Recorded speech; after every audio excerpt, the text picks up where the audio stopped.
o sangue que pelo tempo se transformou em pó, ele novamente volta ao estado líquido.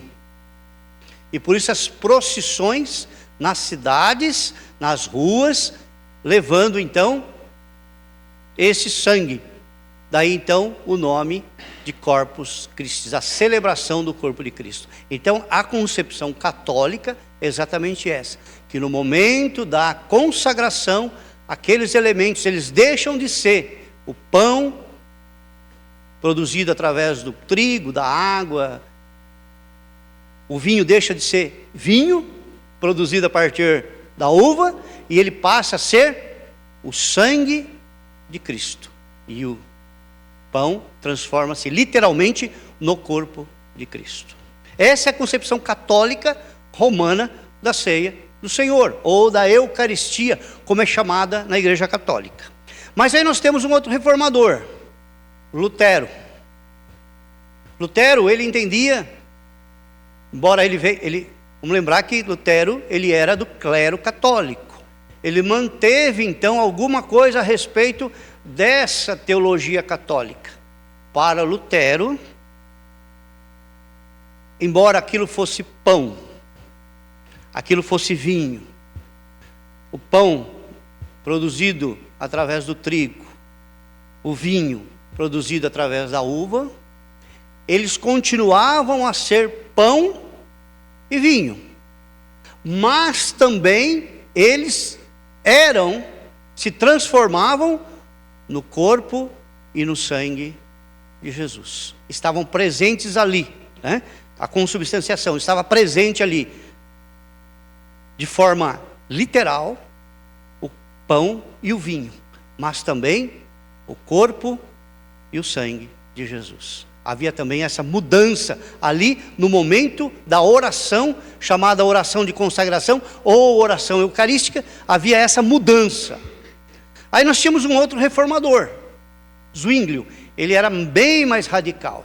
Zwinglio dizia: olha, vamos orar, mas o pão vai ser pão mesmo, e o vinho vai ser vinho mesmo. Não ocorre nada mágico nesse momento. Não existe nenhuma magia, ele não se transforma, ele não vai ser transformado em corpo e sangue de Cristo. Ele vai continuar sendo pão e ele vai continuar sendo vinho. Aí nós temos então, onde Zwinglio defendia o memorial. Ele usava o texto, fazer isso em memória de mim. Era uma representação alegórica a respeito da morte, do corpo e do sangue de Jesus, né? Então havia essa mudança. Catolicismo, transformação absoluta. Deixa de ser trigo, deixa de ser vinho e passa a ser corpo e sangue de Jesus. Esquece o vinho, esquece o pão, agora ele é corpo e sangue de Jesus. Para Lutero, continua sendo corpo, vinho, mas também ainda é pão e o vinho, né? O corpo de Cristo e o sangue. Então, nessa concepção, continuam os dois elementos presentes. Em contrapartida, Calvino, ele não aderiu nem aquilo que Lutero pensava e nem aquilo que Zwinglio pensava. Ele teve uma concepção diferente. Para Calvino, o pão continuava pão e o vinho continuava vinho. Mas e Cristo? Aonde está Cristo? Cristo está presente espiritualmente na celebração da ceia do Senhor. Ele se faz presente, não de forma corpórea, como o catolicismo e como o luteranismo. E também não é radical como Zwinglio, que Cristo não está presente ali nos elementos. Mas para Calvino, Cristo está presente espiritualmente na ceia do Senhor. Ele está presente na ceia do Senhor. Então há essa concepção. E nós, como presbiterianos, temos essa convicção, que no momento da ceia do Senhor, onde é feita a oração eucarística, a consagração dos elementos, Cristo está presente na ceia do Senhor, não na forma corpórea, mas na forma espiritual. espiritual. E de que forma ele se faz presente na vida da igreja? Através do Espírito Santo de Deus. Então Cristo está presente na ceia do Senhor de forma espiritual.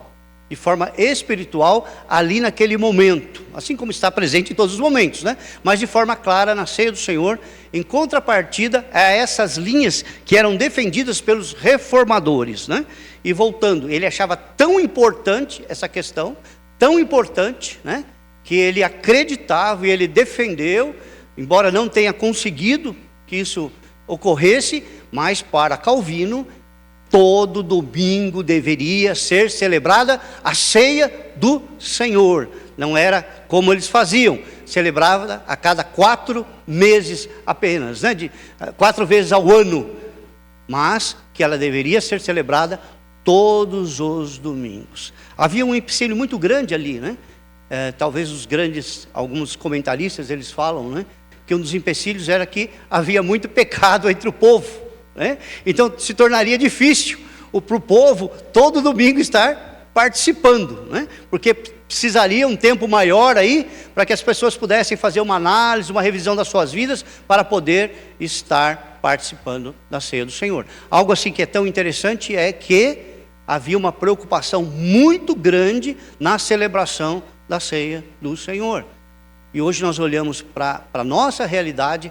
Será que nós damos a devida importância a essa celebração da igreja? Será que a ceia é importante para a igreja nos nossos dias de hoje? Ou será que ela é relegada ao segundo plano? Nós vemos que em muitas celebrações de diversas igrejas, a ceia passa apenas a ser um apêndice do culto naquele momento. Mas ela não tem a devida importância.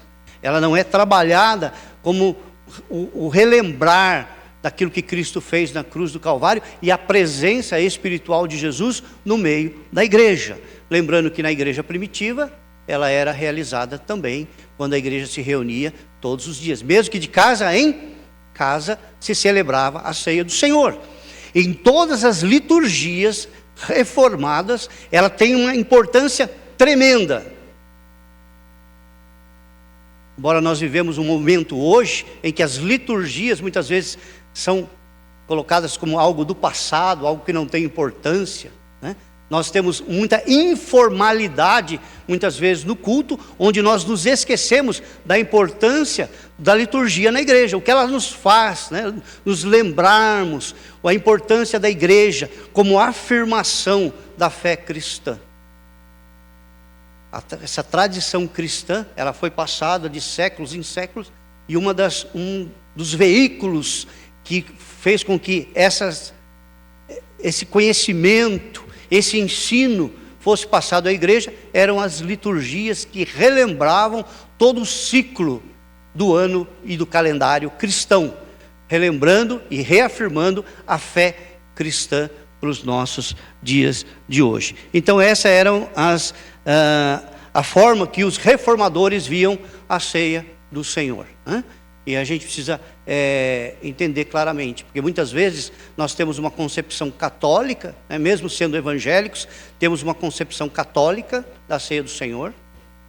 Às vezes também somos radicais, né? Nós não damos a devida importância, né? É pão, é vinho e tal, e a gente não dá muita importância a essa questão, né? Muitas vezes as pessoas tomam do pão, comem do pão, bebem do cálice, muitas vezes não se importando muito com isso, sabendo que embora ali naquele elemento Jesus não está presente, mas ele está presente de forma espiritual, e aquilo nós devemos nos relembrarmos, né? Relembrarmos do sacrifício de Cristo na cruz do Calvário. Na segunda parte da lição, ele fala sobre a celebração da ceia do Senhor, né? Essa celebração que acontece na igreja cristã, a celebrar a ceia do Senhor.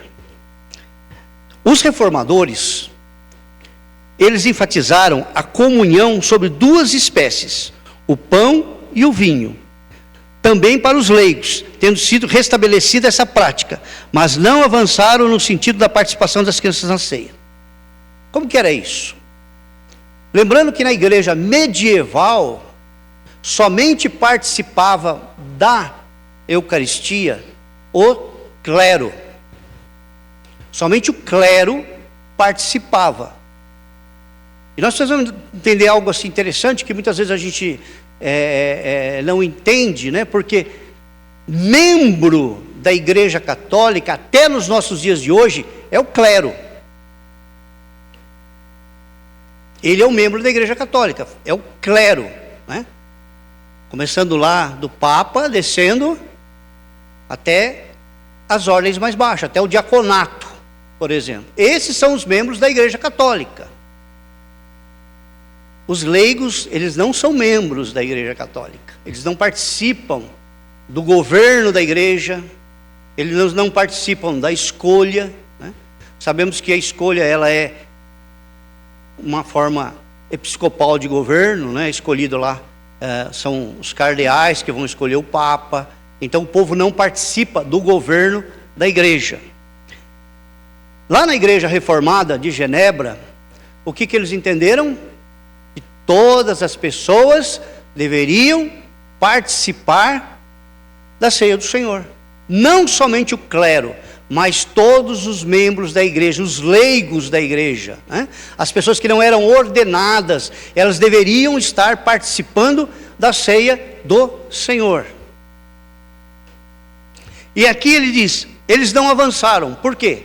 Porque eles não estenderam a ceia do Senhor às crianças. E por que será que nós, hoje, como igreja presbiteriana independente, nós também incluímos as crianças na participação da ceia do Senhor? Muitas pessoas podiam dizer, mas a criança não pode participar, a criança não tem discernimento, a criança muitas vezes não tem ainda, né, a forma de se examinar para poder participar. Mas nós precisamos entender que a igreja reformada, ela reconhece como bíblico apenas 2 sacramentos: o batismo e a ceia do Senhor. E nós batizamos as nossas crianças. Por que a igreja reformada batiza as crianças? Porque nós acreditamos num pacto, numa aliança. Acreditamos que a salvação, a graça de Deus, a promessa é para toda a nossa casa. Crê no Senhor Jesus Cristo e será salvo tu e a tua casa. Então, a responsabilidade do ensino cabe aos pais, ensinar os seus filhos. Assim como nós apresentamos também, né, os filhos ao batismo, nós devemos permitir que os filhos batizados também participem da ceia do Senhor, porque eles fazem parte da igreja. Então nós enfatizamos a necessidade dos pais batizarem os seus filhos, para que eles também, de forma plena, possam participar dos sacramentos da igreja. Então a questão dos pais devem orientar os seus filhos a participarem da ceia do Senhor. Quanto à liturgia, Zwingli levou a simplificação a um extremo, restando praticamente apenas a leitura bíblica e a recitação das palavras da instituição. Esta prática chegou a Genebra através de Guilherme Farel, né? Como é que Zwingli fazia? Simplesmente na hora da sua liturgia, né, ele fazia a leitura, onde se instituía a ceia do Senhor, recitava, né, as palavras ali de Jesus, né? Quando Jesus instituiu ali na última ceia, essa palavra. Então era de forma muito simplificada. Na Páscoa de 1525, Zwingli substituiu em Zurique a celebração eucarística nos moldes da Igreja Católica, né? Até então, ali em Zurique, a celebração, ela seguia a forma católica. Lembrando que todas aquelas catedrais ali, elas eram católicas. Elas aderiram ao movimento de reforma. Tá? Então elas estavam substituindo a forma católica de celebração por uma forma reformada, né? Diferente assim do que a gente possa entender, sair e formar uma igreja nova. Não, aquelas igrejas, elas se tornaram protestantes. Eram igrejas católicas que aderiram à reforma protestante. Então, na mesma catedral, que um dia foi católica, agora ela era uma igreja protestante. Então, a forma litúrgica deixou de ser a forma litúrgica católica e passou a ser a forma litúrgica protestante. A ceia do Senhor, que era numa forma católica, agora passa a ser de uma forma protestante. O ensino também, né? E eu acho que o ensino é radical, porque deixam de acreditar ali na transubstanciação, onde a transformação do corpo, do pão em corpo de Cristo e do vinho em sangue de Cristo, e passa agora então de uma forma reformada de entender ali a ceia do Senhor. Então eles adotaram essa forma. O problema criado foi a dissociação entre a ceia do Senhor e o dia do Senhor. Até então, ceia do Senhor e dia do Senhor andavam juntos. Elas eram celebradas dominicalmente. A partir disso, então, há essa mudança. Uma igreja que estava acostumada à celebração em todo o primeiro dia da semana, ele passa agora a celebrar apenas 4 vezes ao ano. O problema criado foi essa dissociação, pois desde os tempos do Novo Testamento, a ceia era celebrada pelo menos dominicalmente. Pelo menos. Porque o texto de Atos diz que toda a reunião da igreja se celebrava a ceia do Senhor. E ela agora deixa de ser dominicalmente. Zwinglio reduziu a frequência a 4 vezes por ano. No Natal, na Páscoa, em Pentecostes e uma no mês de setembro.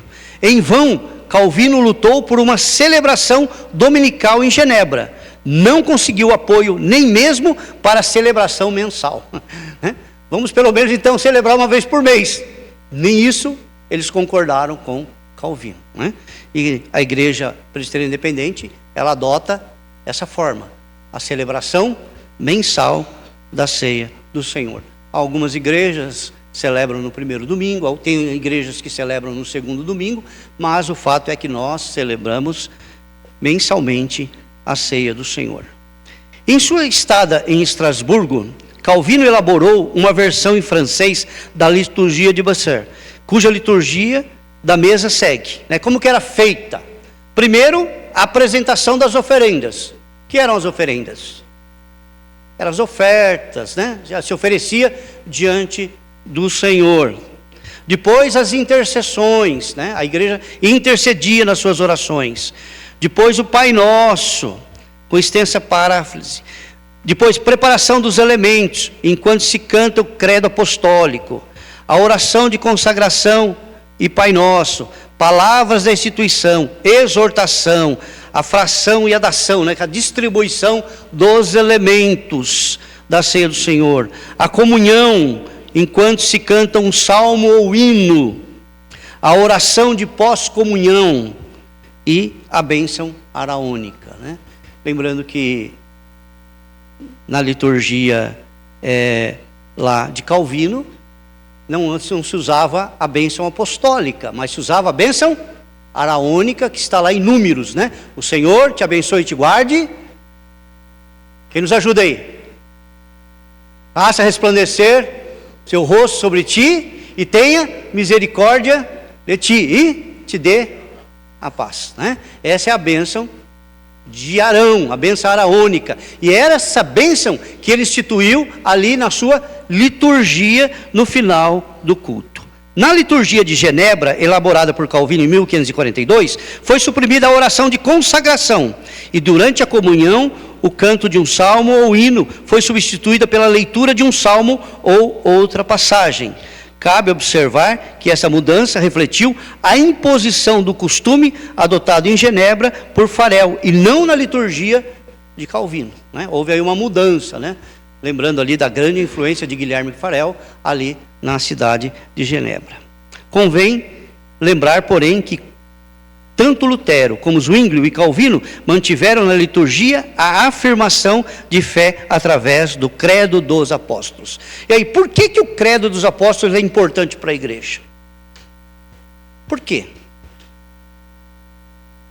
Por que será que é tão importante isso para a igreja e nós temos perdido, muitas vezes, essa tradição na vida da igreja? Quando digo igreja, não estou dizendo igreja local, né? Estou dizendo a igreja como um todo sobre a face da terra. Porque ali nós afirmamos aquilo que nós cremos. A crença. Sabe o que faz do judaísmo uma religião que percorreu séculos e séculos e séculos e séculos e está presente aos dias de hoje? Foi essa afirmação de fé, naquilo que eles criam, né? Os chamados preceitos da fé. No mundo muçulmano, da mesma forma, né? Eles chamam de pilares da fé islâmica, que é passado de geração em geração. E muitas vezes o credo apostólico ainda é mantido em algumas igrejas mais tradicionais, reformadas. Na grande maioria do movimento evangélico hoje, não se conhece o credo apostólico. Tem muitas pessoas que você vai falar, conhece o credo? Ele vai responder, credo? Ele vai ter uma aversão, né, por aquilo, porque acha que é coisa do catolicismo. E credo apostólico é uma afirmação de fé evangélica, é aquilo que nós cremos, é o resumo da nossa fé, a nossa afirmação de fé. Então, tanto Lutero manteve na igreja luterana, Zwinglio na igreja, e Calvino também continuou com o credo apostólico. E dessa forma, então, foi-se passada aí de geração em geração. Bem como a oração do Senhor. Qual que é a oração do Senhor? Qual é a oração do Senhor? O Pai Nosso, né? Que também, hoje, né? Alguns lugares, a gente não reza o Pai Nosso. Por quê? Porque tem essa concepção católica, tanto do credo como da oração do Senhor. E aí ele diz sobre o manual de culto da IPI do Brasil. O manual do culto da IPI do Brasil restaura com grande acerto a oração de consagração na ceia do Senhor, também chamada de grande oração de ação de graças. Será que a gente percebe essa oração de consagração no momento da ceia do Senhor? Quantos percebem? Quantos percebem? Ó, pastor, estamos preocupados. Quantos percebem essa oração de consagração da ceia do Senhor? Como é que é feita? A Vívia está lá, ela vai explicar para a gente.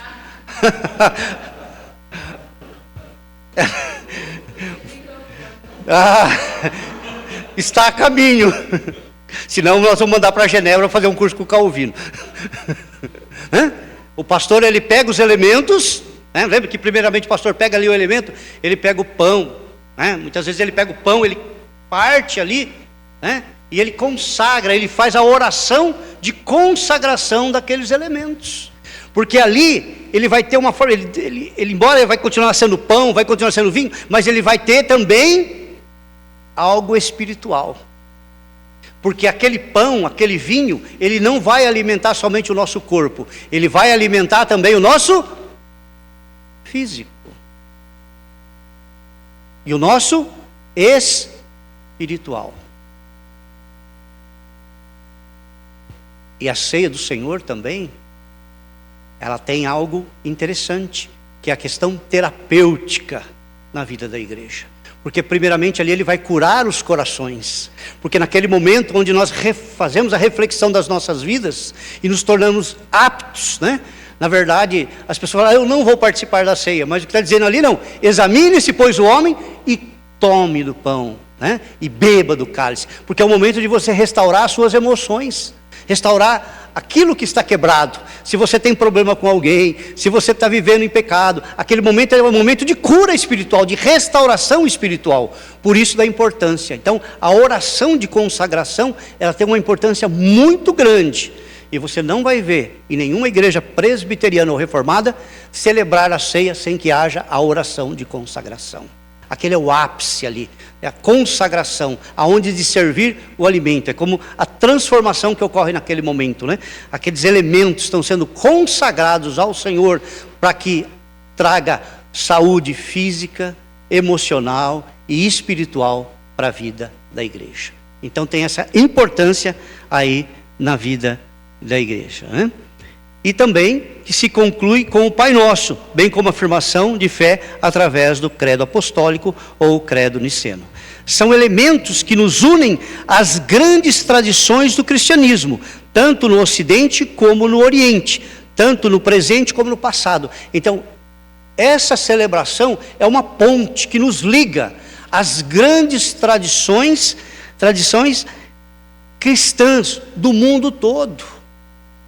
Nós temos grandes tradições, né? Nós temos as tradições que são as tradições reformadas, as tradições cristãs, católicas, ortodoxas, espalhadas sobre a face da terra. E isso nos une, porque todos nós, embora com pensamentos diferentes, estamos celebrando a morte e a ressurreição de Jesus Cristo. E a palavra de Jesus diz, até que eu venha. Até que eu venha. Se celebrava através desses elementos. Algumas considerações finais. Uma pesquisa levada a efeito pelo autor dessa lição, nos anos de 2002 a 2004, principalmente em seminários das denominações presbiterianas do Brasil, constatou que predomina a teologia sacramental de Zwinglio, em detrimento à de Calvino. Por que será? Porque muitas vezes nós transformamos a ceia apenas num memorial, apenas como um apêndice do culto. Domingo é dia de Santa Ceia, mas não deve ser assim. Deve ser uma oportunidade imensa para a igreja de refletir sobre sua vida espiritual, sobre como você está vivendo a sua vida espiritual, tomar algumas decisões, porque ali você vai estar diante do sacrifício de Jesus. E nós relembramos isso. É como participar da ceia do Senhor, é como você fizesse a sua profissão de fé em todas as vezes que você vai participar dessa ceia. Porque você vai rever os seus pensamentos. Você vai olhar para você e vai dizer assim, Senhor, eu fiz minha profissão de fé, mas eu tenho se desviado dos seus caminhos. Eu tenho deixado de seguir a sua palavra. E nesse domingo eu reafirmo também a minha fé em Ti. Eu renovo os meus votos, eu renovo a minha aliança. E por coincidência, hoje nós temos... O que nós temos hoje? Hoje é a oportunidade de revermos também os nossos posicionamentos. Hoje é a oportunidade de revermos a nossa história de vida cristã, de rever a nossa caminhada. Como é que nós estamos nessa caminhada? Nós estamos prosseguindo ou nós temos falhado? Nós temos os desviados. Então a celebração da ceia é para a gente também rever a nossa vida espiritual. O movimento de renovação litúrgica do século XX, embora timidamente, chegou à nossa igreja. Através do estandarte e do manual do culto, em algumas igrejas procurou-se valorizar mais a liturgia dos sacramentos, em particular a ceia do Senhor. Nada impede, em termos de normas constitucionais e ordenações litúrgicas, que as igrejas celebrem a ceia do Senhor todos os domingos. Não existe mandamento que impeça a celebração do Senhor em todos os domingos. O que nós não podemos é deixar de celebrar a ceia do Senhor. Nós celebramos aos domingos, uma vez por mês, mas se a igreja tomar a decisão, o conselho tomar a decisão de celebrar todos os domingos, não existe nenhum impedimento para isso. Tanto é que nós celebramos também em algumas ocasiões. Nós costumamos celebrar no domingo da Páscoa a ceia do Senhor, né? O presbitério, quando faz aí as suas celebrações, ele celebra também a ceia do Senhor, né? Mas o fato é que nós precisamos estarmos dando ênfase a essa celebração, porque é a forma prática, visível, de uma graça extraordinária que nós recebemos, que é a salvação em Cristo Jesus. Pois não, Vivian?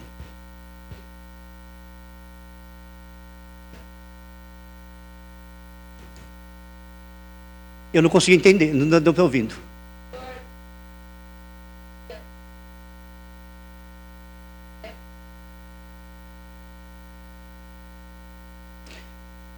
Sim, porque a ceia são para todas as pessoas, todos os cristãos. E tem muitas pessoas que estão impedidas de comparecerem pela idade, por doenças, e elas precisam ser atendidas. Então, por isso que nós vemos o pastor celebrando a ceia juntamente com os doentes, celebrando com os idosos, porque são pessoas que estão impedidas. Uns momentaneamente e outros estão impedidas de virem à igreja. Já não tem mais condição de frequentar a igreja. Agora, o que nós precisamos entender é que nós, como cristãos, não podemos nos ausentar da mesa do Senhor, porque faz parte desse processo, né? Eu sei que a gente pode dar N desculpas, e elas vão continuar sendo desculpas, porque é nossa obrigação participarmos desse momento na igreja, né? E concluindo aqui, concluímos esse estudo relacionado ao culto com a missão da igreja, conforme a confissão de 1967 da Igreja Presbiteriana dos Estados Unidos da América. A igreja se reúne para louvar a Deus, para ouvir a sua palavra para a humanidade, para batizar e para participar da ceia do Senhor, para orar a favor do mundo e para apresentá-lo a Deus em culto, para gozar da fraternidade, para organizar a sua própria vida comunitária, para ser provada, renovada e reformada, para agir nos negócios do mundo, né? Então, só para a gente fazer assim um resuminho bem rápido, né? Sobre a função da ceia do Senhor na vida da igreja. Primeiro, ela relembra o sacrifício de Jesus na cruz do Calvário. Segundo, ela tem uma função, é gerar unidade. Por quê? Porque nós nos reunimos em torno de uma mesma mesa.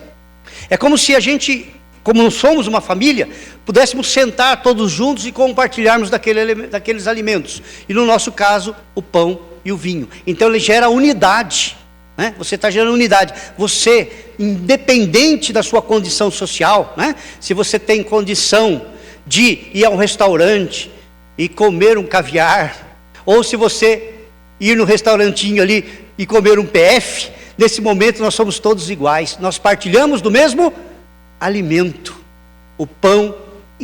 Não importa a nossa classe social, todos nós vamos partilhar do mesmo elemento. Então ele gera unidade e também ele gera comunhão entre os irmãos. Por isso que também é chamada de comunhão, porque ele gera a comunhão, né?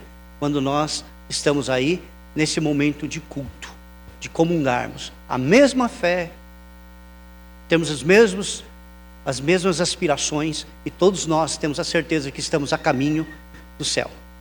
Enquanto que igreja, celebramos a ceia do Senhor. Um dia, na glória, celebraremos com o Cordeiro, mas por enquanto, celebraremos com os irmãos, nessa fé, sabendo que o Senhor está presente espiritualmente, através do seu Santo Espírito, no meio da igreja. Amém? Vamos ler o texto central hoje da nossa lição, que é: todos os dias, unidos, se reuniam no pátio do templo, e nas casas partiam o pão e participavam das refeições, com alegria e humildade. Louvavam a Deus por tudo, e eram estimados por todos. Né? O texto está aqui na nossa lição. Vamos orar?